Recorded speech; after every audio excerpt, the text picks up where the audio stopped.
Ng araw, nandito tayo sa Lupang Pangako Elementary School ng Barangay Payatas, polling precinct para mapanatili nating ligtas ang ating mga botante at syempre na secure ang kanilang mga boto. So samahan niyo ako dito sa Lupang Pangako.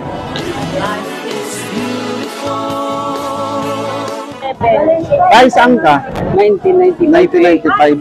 Oh, 1995. So, nandito ka sa room 2A-8. Oh, yan. Ito po yung 2A-8. Meron yan dyan, sir. Okay Meron po. yan dyan. Saan po, second Saan floor? po tayo? Ha? First? Tara. Papa-assist kita dito sa gwardiya sa loob. Okay. Opo. Medyo ano. Wait lang. Kuya, saan yung 1995 eh. Ayun, dito po Okay.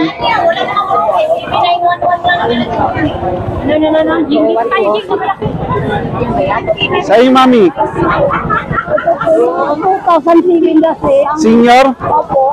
Anong room yun po? Halika dito, 2007. Punta lang tayo dito. Dito po lahat ng senior.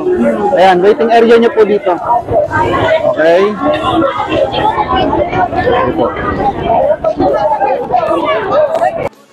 At ako rin naman ay bumoto dito sa aking polling precinct at napakabilis dito ng pila.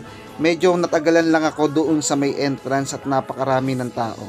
At mas maganda kung dala nyo rin ang inyong voter's ID para mabilis mahanap ang inyong pangalan. At pagkatapos nito ay pipiliapan mo na ang 7 kagawad at 1 punong barangay. At ikaw mismo ang maghuhulog nito sa ballot box at lalagyan ka ng tinta sa iyong daliri. At ayan, nakaboto na nga po ako.